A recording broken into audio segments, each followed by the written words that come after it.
ወልድኪ ነፍሳተ ሶባራየኪ በእሳተ ኩነኔ ዘሃሙ ማርያም ትብሊ በንቲ አዎሙ።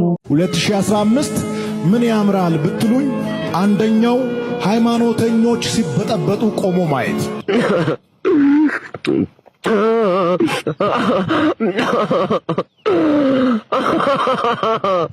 ዘይት ምትሸጡ አገልጋዮችም አቁሙ፣ አትሽጡ። 1 ሊትር ዘይት 1000 ቦታ ከፋፍሎ ብቃት ላይ ፎቶ ለጥፈው በዚህ ከጸለይክ ትፈወሳለህ እያሉ ለሰዎች ማስተማር የስተት ትምህርት የስተት ልምምድ ይባላል። ካውንስሉ ስልጣን ያለው ይመስላል። በእኔም ሆነ በተቋሙ ጉዳይ ካውንስሉ ስልጣኑ የተገደበ ነው። ገድ ያለባቸው ካሉ ይታገዳሉ። በፍጹም ይህን ኮምፕሮማይዝ አናደርግም። ማህበሩ ለሁለት ይከፈላል። ሃይማኖተኞች ሲበጠበጡ ቆሞ ማየት፣ ውስጥ ግን ኢየሱስ የሌላቸው ሃይማኖተኞች ሲበጠበጡ ማየት 2015 በጣም አምሮኛል። ሁለተኛው 2015 ምን ያምራል ብትሉኝ፣ ሃይማኖተኞች ሲከፋፈሉ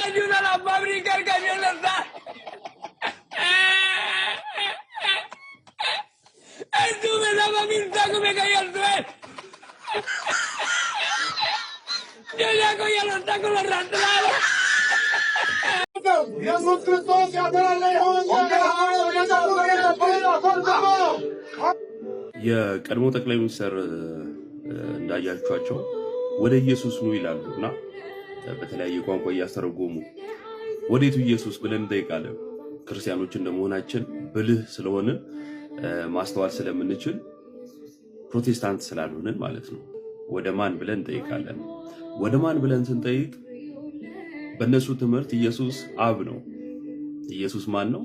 አብ ነው። ስላሴን አይቀበሉ፣ አንድ አካል ነው የሚሉት። ስለዚህ መጽሐፍ ቅዱስ ላይ ያሉ ክፍሎችን ፍቱልን እንላቸዋለን። ለምሳሌ ዮሐንስ ወንጌል ምዕራፍ 17 ላይ ዓለም ሳይፈጠር በአንተ ዘንድ በነበረኝ ክብር አክብረኝ ይላል። የሚገርመው ነገር አባቶ ብሎ ነው የሚጀምረው። ኢየሱስ አብ ከሆነ ራሱን ነው ማለት ነው አባቶ እያለ ያለው። ከዛ ዓለም ሳይፈጠር በአንተ ዘንድ በነበረኝ ክብር አክብረኝ ይላል። አክብረኝ ሲል አክባሪ ያለ ከባሪ ያለ ማለት ነው። አማርኛው ግልጽ ነው። በእነሱ ትምህርት ግን ዓለም ሳይፈጠር ስጋ አልነበረም ስጋ። ታዲያ ከየት ነው በክብር የነበረው? የት ነው? አክባሪውስ ማን ነው? እንደዚሁም ደግሞ የማቴዎስ ወንጌል ምዕራፍ 17 ላይ አባት በደመና ሆኖ በሰማይ ሆኖ የምወደው ልጅ እርሱ ነው ይላል። እታች ያለው ማንን? ወይ በመጥምቁ ዮሐንስ እጅ የተጠመቀው ማንን? ኢየሱስን። ኢየሱስ አብ አይደለም? በሰማይ ሆኖ እንደገና ራሱ የምወደው ልጅ አለ። ይሄ ነው ትምህርታቸውና ስለዚህ ወደዚህ ሐዋርያት ወዳልሰበኩት ኢየሱስ ነው ኑ እያሉ ያሉትና ይሄ ትልቅ ምንፍቅና ነው። ሰዎችን ወደ እሳት መጥራት ለሰው መሰናክል መሆን የገሃነም ያደርጋልና ንስሐ ግቡ። በሰፊው ሰሞኑ ላይቭ እየገባ እናየዋለን። የዛሬ 5 ዓመት ዮሐንስ ወንጌልን ስናጠና ኢየሱስ ከማርያም ስጋን አልነሳም ያልኩት ስህተት ነው፣ ነስቷል። ሰዎች ይጮሃል። አረ አሁን ይሄ በጣም ባይዚ እንደ ቀለል ተደርጎ ዝም ብሎ እንደዚህ ተናለ እንጂ ያው ጊዜው ዘመኑ ነው እንጂ ጥንት ላይ ቢሆን ይሄ በስመ አብ ተአምር ነው። እንደዚህ አይነት ክህደት ሁለተኛው ክፍለ ዘመን ላይ የነበረ መንፍቅና ነው። የነ ቫለንቲኑስ መንፍቅና ነው። ኢየሱስ ከማርያም ስጋ አልነሳም የሚለው አንተ ሰው ዮሐንስ ወንጌል እናስጠናለሁ ብሎ እንደዚህ አይነት ሲጀመር ሰቱ እስከወደቀ አደገኛ ነው። በኋላ ላይ ያው ተመለስኩኝ አለ። አክቹዋሊ ግን ስለዚህ ያንን ያመነ ሰው በቃ ይጠፋል ማለት ነው። ባጭሩ ትክክለኛ ቤተክርስቲያን ቢሆን ራሱ ነው ብለን ብናስብ ራሱ በፊት ይጠፋል። ያ እንዲህ ብሎ በማመኑ ሰው የክርስቶስን ፍጹም ሰውነቱን መካድ አምላክነቱን መካድ እንደሚያጠፋ ሁሉ ሰውነቱን መካድም ያጠፋል።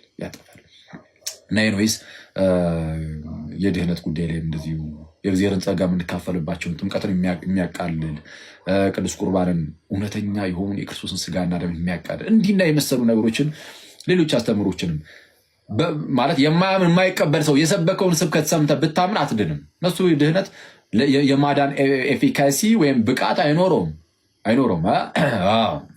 እና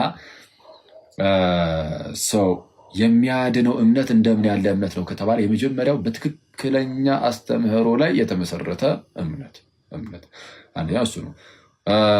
ሁለተኛው ደግሞ በፍቅር የሚሰራ እምነት ነው። በፍቅር የሚሰራ እምነት ዝም ብሎ የፈዘዘ ዝም ብለህ ትክክለኛው ትምህርት ሰምተህ ራሱ ማለት ነው። ትክክለኛው ትምህርት የምትሰማው ከጌታ ቤተክርስቲያን ነው። አለቀ። ወደ ክርስቲያን ራሱ ብትጨምር አምናለሁ እኮ ግን ያ እምነትህ ግን ፍሬን የማያፈራ ከሆነ አንድ ወደ ድህነት ውስጥ ወደ ክርስቲያን ውስጥ ብትመጣ ብትጨመር እንኳን ፍሬን የማያፈራ ከሆነ ያ እምነትህ የሞተ ይሆንና አንተንም የማያድን ይሆናል። ስለዛ ትሞታለህ። ያ እምነት አያድንህም ማለት ነው። አያድንህም። የሚያድነው እምነት እንደምን ያለ ነው? ሶስተኛው ክራይቴሪያ እንዲያድን ማለት ነው ያ እምነት። ሶስተኛው እስከ መጨረሻው መጽናት አለበት። አምነህ ትክክለኛው ትምህርት ሰምተህ ወደ ክርስቲያን ተጨምረ ፍሬን እያፈራ እየኖርክ የሆነ ሰዓት ላይ ግን እጥፍ ብትል ትጠፋለህ፣ ትታጠፋለህ። እዛው በመንፈስ ሕይወትን እጥፍ ብለህ ተቆርጠህ ትቀራለህ። ስለዚ ግዴታ እያፈራ እስከ መጨረሻው ደግሞ መጽናት አለበት።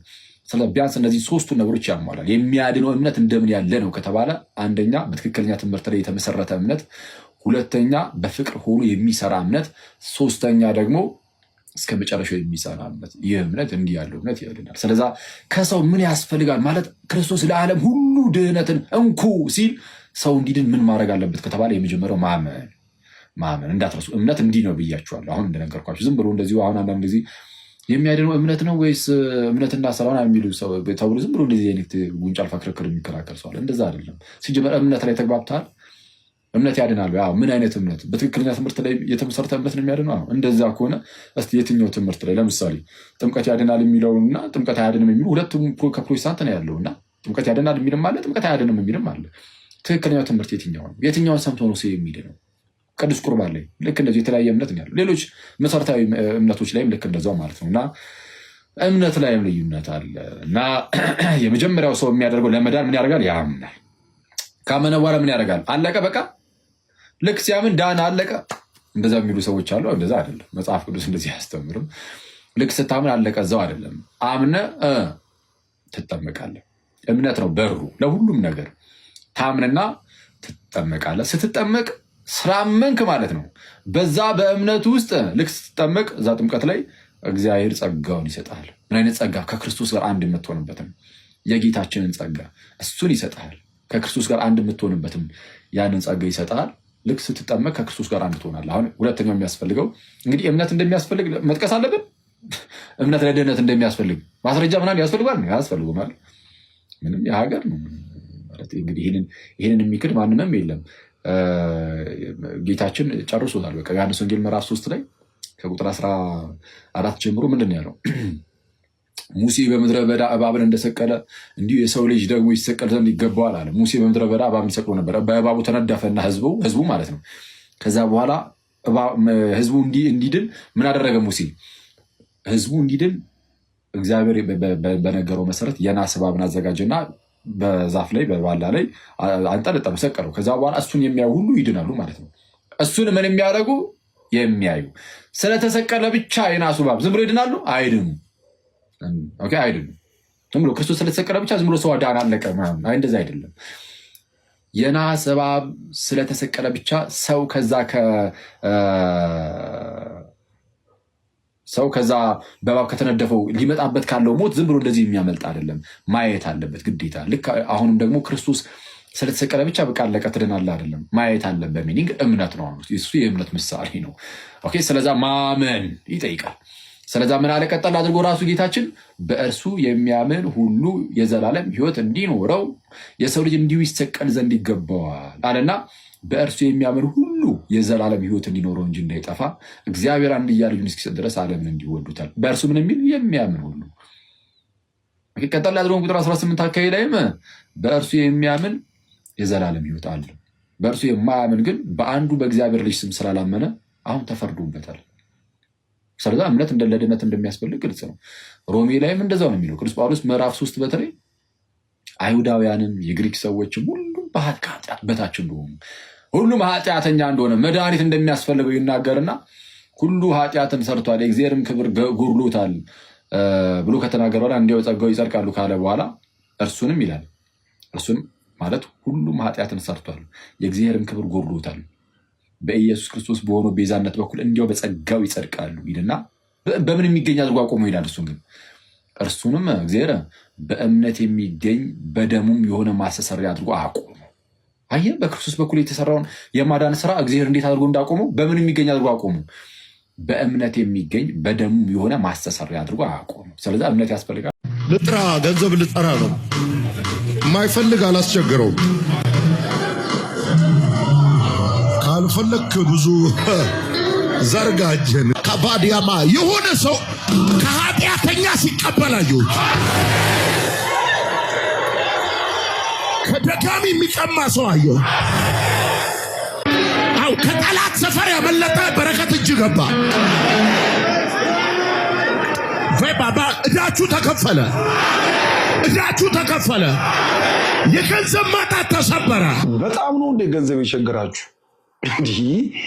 እንዴት ነው በዚህ ደረጃ ገንዘብ ጣዖት ሆኖባችሁ የእውነት ወንጌልን ይዛችሁ ለመስበክ ድፍረቱን ያገኛችሁት? ደግሞ እኮ አታፍሩም። አሜን የምትሉ ሰዎች ናችሁ ከተናጋሪው በላይ በጣም የምታበሳጩት። የምራችሁን ነው። ወንጌላዊ መሆን ጌታ መከተል ማለት እኮ ጥቂት ነገር ይዞ ወደ እግዚአብሔር መቅረብ ማለት ነው። የክርስቶስ የሆነው ይህን ዓለም በብርቱ ተጸየፈ ነው መስሎኝ። ገንዘብ ያስፈልጋል። የዚህን ያክል ግን ቸርች ውስጥ መሰረታዊ ጉዳይ ነው ተብሎ በየቀኑ ገንዘብ ብቻ ትኩረት ያደረገ አገልግሎት እኔ አይቻላል። ደግሞ ሰምታችሁት ከሆነ ከኃጢአተኞች ላይ ከወንበዴዎች ላይ ነጥቄ አሁኑ ለእናንተ አደረግኩት ይላል። ኃጢአተኛ ማለት እኮ ገዳይም አለበት፣ አመንዛሪም አለበት፣ የሰረቀም አለበት፣ ውሸታም አለበት፣ ጣዖትን የሚያመልክ ሰዋል። እዚህ ሁሉ የአመፃ ገንዘብ፣ የዚህ ሁሉ የኃጢአት የነውር ገንዘብ እነዚህ ክርስቲያኖች እጅ መግባት አለበት? እግዚአብሔር የላባቸው የድካማቸው አይሰጣቸው? ጥቂት ነገር ይዘው ቀርበው መባረክ እግዚአብሔር አይችልም? እንዲህ አይነት የማይረባ የማይጠቅም የዓለም ነገር ከንቱ ነገር የክርስቶስን ወንጌል ይዞ መናገር አይከብድም? ለዚህ እኮ ነው ሐዋርያው ቅዱስ ጳውሎስ ለመንፈስ ቅዱስ ልጁ ለጢሞቴዎስ ሲናገር እንደዚህ አለ። አንደኛ ጢሞቴዎስ ምዕራፍ 6 ቁጥር 10 ላይ እንዲህ አይነት የገንዘብ መንፈስ መጥቶ ጢሞቴዎስን እንዳይረብሸውና ከወንጌል ፈቀቅ እንዳይል ገንዘብን መውደድ የክፋት ሁሉ ስር ነው። አንዳንዶች ይህንን ሲመኙ ከሃይማኖት ተሳስተው በብዙ ስቃይ ራሳቸውን ወጉ ይላል። ገንዘብን መውደድ መጨረሻው ይህ የክርስቶስ የምስራች ወንጌል በያዛችሁበት እጅ ከኃጢአተኞች ከበደለኞች ደም ከሚያፈሱ ጣዖት ከሚያመልኩ ሰዎች እጅ አሁን ወደ እናንተ ገባ ሲባል አሜን ትላላችሁ። ይባካችሁ አካሄዳችሁ በጣም ነውር የተሞላበት ገንዘብ ጣዖት የሆነበት ቸርች ነው እየሄዳችሁ ያላችሁት። ወደ ልባችሁ ወደ መንፈሳችሁ ብትመለሱ ይሻላል። አካሄዳችሁ ገንዘብን ያለ መውደድ ይሁን። ያላችሁ ይበቃችኋል። ሐዋርያው ቅዱስ ጳውሎስ ለዕብራውያን ሰዎች በላከው ምዕራፍ 13 ቁጥር 5 ላይ አካሄዳችሁ ገንዘብን ያለ መውደድ ይሁን፣ ያላችሁ ይበቃችኋል ነው። ያላችሁን ቀን አድርጎ ማስባረክ። እንዴት ከኃጢአተኞች ከአመፀኞች ጣዖት ከሚያመልኩ ከአሕዛብ እጅ የተነጠቀ ገንዘብ እጃችሁ ቢገባ ምን ልታረጉት? ልትኖሩበት ነው? እንደዚህ አይነቶች ሐሰተኛ ነቢያት በሕልም ዓለም በቅዠት ልባችሁን በገንዘብ የሚሞሉ ሐሰተኛ ነቢያትን ትታችሁ ወደ እውነተኛው መንገድ ተመለሱ። ሐሰተኛ ነቢያት ከሐሰተኛው ክርስቶስ ውጪ ሌላ ነገር የላቸውም። በእጃቸው ወንጌል ሳይሆን ወንጀል ነው ያለው። ስለዚህ የአመፃ ገንዘብ የኃጢአተኛን ገንዘብ ከመመኘት ክርስቶስ ኢየሱስ ልባችሁን ይመልሰው። ታማኝ አገልጋይ ማን ነው? ታማኝ አገልጋይ የሚባለው እንደ ሙሴ እኔ ልሙት ሌሎች ይዳኑ የሚል ሰው ነው። አሁን የምናየው ግን ፈጽሞ ከዚህ የተለየ ነው። ሰዎች ይሙቱ እኔ ልኖር፣ ሰዎች ጦም ይደሩ እኔ ልብላ፣ ሰዎች ይራቆቱ እኔ ልልበስ፣ ሰዎች ይዘኑ እኔ ልደሰት፣ የሰዎችን ገመና ይውጣ እኔ ልወደስ፣ ሰዎች ይገፉ እኔ ላገልግል፣ ሰዎች ኃጢአታቸው በዝቷልና እኔ ልጽደቅ ነው ያለው። ይህ ታማኝ አገልጋይ ያለ መሆናችን መገለጫ ነው። ታማኝ አገልጋይ ለሚያገለግላቸው ሰዎች ጥቅም ቅድሚያ የሚሰጥ እንጂ የራሱን ጥቅም የሚያስቀድም አይደለም። ታማኝ አገልጋይ የወንድምን ገመና የሚሸፍን ወንድምን ወደ በጎ መንገድ የሚመራ እንጂ የሚያዋርድ የሚያንቋሽሽ ዘወትር ክፉ ተግባር ላይ የሚጠመድ አይደለም። ታማኝ አገልጋይ የክርስቶስን መንገድ የሚከተል የቤተ ክርስቲያንን አስተምሮ የሚያንጸባርቅ እንጂ የሰዎችን ጉድፍ ፍለጋ ዘወትር የሚሯሯጥ አይደለም። ዛሬ በዓለማችን የምንመለከተው ድርጊት ግን ጩኸት ለአሞራ መብል ለጅግራ የሚባለው አይነት ነው። በታማኝ አገልጋዮች ድካም የሚሸለሙ፣ ታማኝ አገልጋዮች በሰሩት ሪፖርት የሚያቀርቡ፣ ባልሰሩት ስራ የሚወደሱ፣ ከጥቅሙ እንጂ ከድካሙ መካፈል የማይሹ በርካቶች አሉ። እንቅፋት የሚመታው እግርን ነው፣ አክሊል የሚቀናጀው ግን ራስ ነው። ታማኝ አገልጋይ ማለት እንደ ራስ አክሊል ዘውድ የሚጸፋ ብቻ ሳይሆን እንደ እግርም እንቅፋቱን፣ እሾውን፣ ውጣውረዱን፣ መከራውን፣ ድካሙን የሚቀበል ነው። በጥቅም ጊዜ ለራስ ባካፋ የሚዝቅ ለሌሎች በጭልፋ የሚቆነጥርም አይደለም። ሙሴ እኮ ባህር የከፈለው፣ መና ያወረደው፣ ደመና የጋረደው፣ ውሃ ያፈለቀው ለራሱ አልነበረም፣ ለሚመራቸው ሕዝብ ነበር እንጂ። ታማኝ አገልጋይ ያሰኘው ይሄ ነው። በዚህም ከብሮበታል፣ በዚህም ሙሴ ተመስግኖበታል። ሰሞኑን ግን በዚህ ሚዲያ የምንመለከተው ነገር ፍጹም የተለየ ነገር ነው። ኦርቶዶክሳውያን መሆናችንን የሚያጠራጥር ክፋትና ተንኮል በውስጣችን ነክሶ ልክ እንደ አረማውያን ሰዎችን ለማጥፋት የምንሄድበት ርቀት እግዚአብሔርን ምን ያህል እንደሚያሳዝነው የተረዳነው አልመሰለኝም። ዛሬም ቢሆን ዓለማችን ከስጋውያን ሆነ ከመንፈሳውያን የምትሻው ታማኝ ሰውን ነው። ለመንጋው አርያና ምሳሌ የሚሆን ሰው ታማኝ አገልጋይ ማለት እርሱ ነው። ታማኝ መሆን መጀመሪያ የሚጠቅመው ራስን ነው። ከዚያ በኋላ ሀገርን፣ ከዛ ወገንን፣ ከዛ ቤተክርስቲያንን፣ ላመኑትም ላላመኑትም ሁሉ ጠቃሚ ይሆናል ማለት ነው። በመጨረሻ የጽድቅ አክሊልን ይቀዳጃል፣ መንግሥተ ሰማያትን ይወርሳል። ታማኝነት በሰውም ቢሆን በእግዚአብሔርም ፊት ያስከብራል። ጻድቃን፣ ሰማዕታት፣ ቅዱሳን በታማኝነት በማገልገላቸው ፈጣሪያቸውን ደስ አሰኝተው ከብረውበታል። ታማኝ አገልጋዮች እኮ መንግሥተ ሰማያትን ይወርሳሉ። ነገር ግን በክፉ የተጠመዱ ሰዎች ግን ሰነፍ አገልጋይ ተብለው ወደ ጨለማና ጥርስ ማፋጨት ወዳለበት ይወረወራሉ ማለት ነው። ወደ ሲኦል ይገባሉ ማለት ነው። አንተ በጎ ታማኝ አገልጋይ በጥቂት ታምናሃልና በብዙ ሾመሃለሁ የሚለውን የአምላካችንን ቃል ሁላችንም ለመስማት የበቃን የተዘጋጀን ያድርገን። ለብዙዎች እንዲደርስ በደንብ ኮፒ ሊንክና ሼር አድርጉት። ገሃነመ እሳት ምን ሊመስል ይችላል? ወይንም ምን አይነት ነው ገሃነመ እሳት? አስባችሁ ታውቃላችሁ? ሰላም እንዴት ናችሁ? ዲያቆን አብርሃም ነኝ። እንግዲህ ገሃነመ እሳት ምን ሊመስል ይችላል የሚለውን ሐሳብ እንወያይበታለን። ከዛ በፊት ግን ኮፒ ሊንክ ሼር ዱዋይት ለተለያዩ ሰው እንዲደርስ አድርጉት።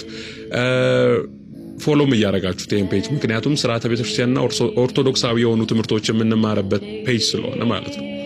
በብዙዎቻችሁ መረዳት ገሃነመ እሳት የሚመስላችሁ የማያንቀላፋ ትል፣ የማያቋርጥ ቅዝቃዜ፣ የማያቋርጥ እሳት ወይንም ወላፈን ያለበት ቦታ ይመስላችኋል ብዙዎቻችሁና ያንን ነገር የታይቸው ብላን ስለምናስብ ብዙ ጊዜ እንደፈለግን በዚህ እድሜያችን ላይ እንንዛለላለን።